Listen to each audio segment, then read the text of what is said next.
ఈరోజు బైబిల్ ధ్యానము. నీ నీళ్ల కుండను విడిచిపెట్టుము. ఆ స్త్రీ తన కుండ విడిచిపెట్టి ఊరిలోనికి వెళ్ళి ఆ ఊరి వారితో చెప్పగా. యోహాను సువార్త 4వ అధ్యాయము 28-29 వచనములు. తూర్పు దేశ ప్రాంతమునందు అత్యంత ఉష్ణోగ్రత గల ఒక పట్టపగలున ఒక సమరయ స్త్రీ నీళ్లను చేదుకొనుటకు బావి యొద్దకు వచ్చెను.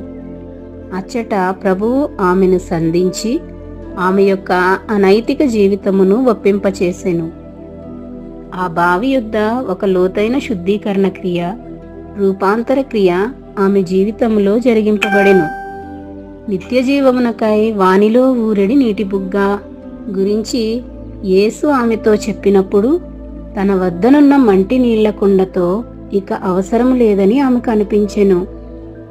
యేసు మనలో జీవజలముల బుగ్గను తెరిచినప్పుడు మనము కూడా మన నీళ్ల కుండలను లేక బద్దలైన తొట్లను త్రోసివేయగలము.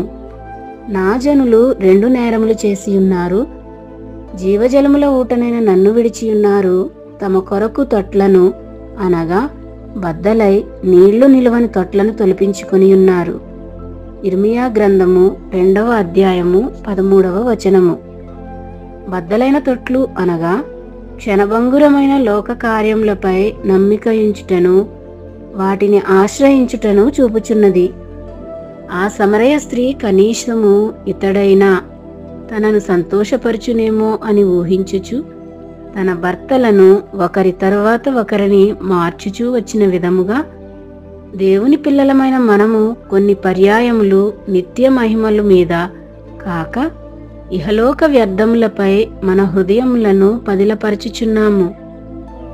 ఆమె త్వరగా పట్టణమునకు వెళ్ళి అక్కడనున్న జనులకు సాక్ష్యమిచ్చి వారిని క్రీస్తునొద్దకు ఆహ్వానించవలెనని కాబోలు ఆమె అచ్చటనే తన నీటి కుండను విడిచిపెట్టి వెళ్ళెను. బహుశా ఆ నీటి కుండను మోయట వలన ఆమె పట్టణమునకు వెళ్ళి తిరిగి వచ్చుట ఆలస్యమగునని ఆమె అనుకొని ఉండవచ్చును. ఆమె యొక్క అట్టి ఆలస్యము జనులు ఆ బావి యొద్దకు వచ్చి మెస్సీయను కలుసుకొంటకు జాగుపరచవచ్చనియు, ఆమె ఇంకనూ వేచి ఉంటే ప్రభువు తన మార్గమున వెళ్ళిపోవచ్చుననియు ఆమె తలంచియుండును. కారణమేమై ఉన్నప్పటికీ ఆమెను గూర్చిన ఒక్క కార్యము ఎంతో ప్రోత్సాహకరముగా మరియు కనువిప్పు కలిగించునదిగా ఉన్నది.